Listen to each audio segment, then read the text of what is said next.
नमस्कार। INA news के खास मेहमान कार्यक्रम में आपका स्वागत है। मिर्जापुर जनपद की बात करें तो यहाँ का मौसम काफी सर्द है। उत्तर प्रदेश में भी काफी सर्दी पड़ रही है, लेकिन इस बीच यूपी की जो राजनीति है वो काफी गर्म हो गई है। इस गर्मा गर्म राजनीति पर चर्चा करने के लिए हमारे साथ मिर्जापुर नगर पालिका परिषद से समाजवादी पार्टी के प्रत्याशी रहे सतीश मिश्रा जी मौजूद हैं। सतीश जी, स्वागत है आपका। बहुत बहुत धन्यवाद। आपका भी बहुत बहुत स्वागत। सतीश जी, क्या लग रहा है, यूपी की राजनीति काफी गर्म हो गई है, ब्राह्मण भोज हो रहा है, विधायकों के द्वारा भोज किया जा रहा है। ये देखिए, इस परंपरा की शुरुआत तो भारतीय जनता पार्टी ने ही की और जातिगत सम्मेलन हो रहे हैं। चुनावों में जाति का खुल के नाम लिया जा रहा है। यहाँ तक कि प्रधानमंत्री, मुख्यमंत्री से लेकर सारे शीर्ष नेताओं द्वारा लगातार जाति की बात हो रही है। और इसके पहले भी तमाम कुटुंब आयोजन हुआ है। इसी भारतीय जनता पार्टी के विधायकों में तमाम विधायकों ने अपनी अपनी जाति का, कुटुंब का एक भोज आयोजित किया, लेकिन तब इसको मास्टर स्ट्रोक बताया जाता था। और जब ब्राह्मण विधायकों ने, इनके नाराज ब्राह्मण विधायकों ने जब कुटुंब का आयोजन किया, बंद कमरे में मीटिंग किया, तो उसको पार्टी की अनुशासनहीनता बता दिया गया। तो ये पार्टी की अनुशासनहीनता नहीं थी, ये कहीं ना कहीं भारतीय जनता पार्टी के शीर्ष नेताओं की नजर में ब्राह्मणों की क्या अहमियत है, ब्राह्मण समाज की क्या अहमियत है, इसको दर्शाता है। और अगर अनुशासनहीनता थी तो इस तरीके से जो प्रेस कॉन्फ्रेंस करके प्रदेश अध्यक्ष जी ने, उनके नवनियुक्त प्रदेश अध्यक्ष जी ने, जिनकी मानसिकता ब्राह्मणों की प्रति क्या थी, इसको दर्शाया गया है। तो वो प्रेस कॉन्फ्रेंस करके ब्राह्मणों को अपमानित न करते। और ये सिर्फ पूरे प्रदेश के ब्राह्मणों को अपमानित नहीं किया गया है।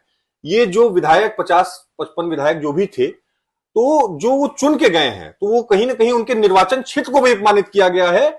और मिर्जापुर भी उसमें एक विधानसभा है, हमारी नगर विधानसभा, यहाँ के भी जो विधायक है वो भी ब्राह्मण है।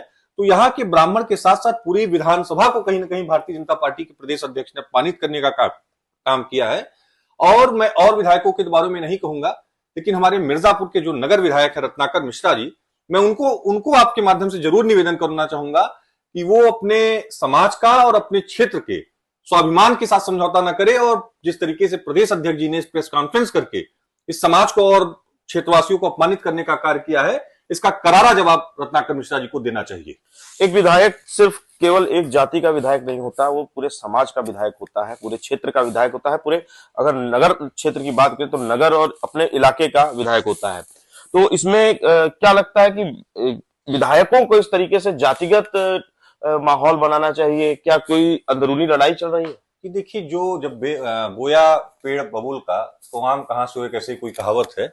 मैं तो जब आप लगातार जाति की बात कर रहे हैं, जाति का नाम मंचों से लिया जा रहा है, जातिगत सम्मेलन किए जा रहे हैं, और इसके पहले भी मैंने आपसे कहा ना कि तमाम कुटुंब आयोजित हुए हैं, उस पर आप मास्टर स्ट्रोक बता रहे थे। लेकिन जब ब्राह्मण समाज के लोग नाराज होकर एकत्रित हुए तो आप इसको अनुशासनहीनता बता रहे हैं। और प्रेस कॉन्फ्रेंस करके अपने ही विधायकों के खिलाफ आप प्रेस कॉन्फ्रेंस करके उनको चेतावनी दे रहे हैं। तो इसको क्या समझा जाए? ये कहीं ना कहीं पूरे समाज का अपमान है। ब्राह्मणों की अहमियत भारतीय जनता पार्टी के शीर्ष नेताओं की नजर में क्या है, इस बात को दर्शाता है। और मैं तो ब्राह्मण विधायकों जो भी हैं, तो मैं उनसे निवेदन करना चाहूंगा कि अपने आप मान सम्मान और स्वाभिमान के साथ समझौता ना करिए और करारा जवाब इस प्रेस कॉन्फ्रेंस को जो उन्होंने किया है, उनके प्रदेश अध्यक्ष ने किया है, उसका जवाब दीजिए कि जब पूर्व में कई लोगों ने अपनी जातिगत लोगों को इकट्ठा करके आयोजन किया था, तमाम ऐसे कुटुंब हुए थे, जब आप उस पर नहीं चेतावनी दिए तो ब्राह्मण समाज जब एकत्रित हुआ तब आप क्यों चेतावनी दे रहे हैं? 27 का चुनाव भी नजदीक है, इसमें क्या माहौल है कि हाईकमान भी लग रहा है, इससे भारतीय जनता पार्टी का जो हाईकमान है वो भी नाराज है और आप विपक्ष में हैं, आपको भी ये मौका मिला है। अगर बाई चांस आपकी सत्ता होती और ऐसे में अगर विधायकों की गुटबंदी हो जाती, क्षत्रिय ठग जो है वो अलग अपनी जो है भोज करते, ब्राह्मण समाज अलग भोज कर रहा है, ऐसे करके SC ST और बाकी और भी जातियां हैं, जातिगत भोज शुरू हो जाएंगे, तो क्या लोकतंत्र बचेगा या समाज बचेगा? तो वर्तमान सरकार ने तो इसकी शुरुआत की है। पहले तो तमाम सरकारें थी, कभी इस प्रकार की चीजें नहीं सुनने में आती थी कि लोग अपने जाति के जातिगत नेताओं को इकट्ठा करे, ये करे वो करे। तो ये तो भारतीय जनता पार्टी ने शुरुआत किया ना, तो भारतीय जनता पार्टी को इसको जवाब देना चाहिए कि लोकतंत्र को वो खतरे में डाल रहे हैं या लोकतंत्र के लिए वो क्या कर रहे हैं।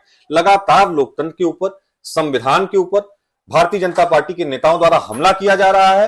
और कहीं ना कहीं सच्चाई यह है कि संविधान इनकी सत्ता शासन के उसमें संविधान सुरक्षित नहीं है। संविधान पर लगातार आघात हो रहे हैं। न्याय जाति देखकर हो रहा है, जाति के आधार पर लोगों को न्याय दिया जा रहा है, जाति के आधार पर लोगों के साथ अन्याय किया जा रहा है।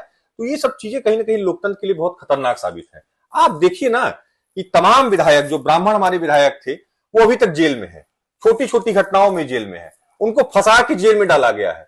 लेकिन वही जगह अगर आप देखिए तो तमाम अन्य लोग, बलात्कार के मुकदमे हैं, तमाम बड़े बड़े मुकदमे हैं, लेकिन वो खुले, वो क्योंकि भारतीय जनता पार्टी में है तो इसलिए वो साधु सन्यासी बन के टहल रहे हैं। मतलब कहना यह है कि भाजपा की सरकार में ब्राह्मण वर्ग प्रताड़ित हो रहा है, इसके कारण ही विधायक दल जो है, ब्राह्मणों का जो विधायक दल है, वो एकजुट होने के लिए कहीं ना कहीं अंदर अंदर रणनीति तैयार कर रहा है। ये निश्चित आप देखिए कि ब्राह्मण लगातार इस सरकार में, आप कहीं गाजीपुर से गाजियाबाद तक चले जाइए, ब्राह्मण इस सरकार में अपने आप को हतोत्साहित महसूस कर रहा है, अपने आप को ठगा महसूस कर रहा है। ब्राह्मणों ने भारतीय जनता पार्टी को जमकर मजबूत किया, लेकिन आज ब्राह्मण समाज पूरी तरीके से इस सरकार में अपने आप को ठगा महसूस कर रहा है और लगातार ब्राह्मणों के ऊपर हमला हो रहा है। इसमें कोई दो राय नहीं है कि यादव, मुसलमान, ब्राह्मण और तमाम पीडीए समाज के ऊपर भारतीय जनता पार्टी पूरी तरीके से अंकुश लगाना चाहती है, उनके अधिकारों को छीनना चाहती है, उनको लगातार शोषित करने का काम भारतीय जनता पार्टी के लोग कर रहे हैं।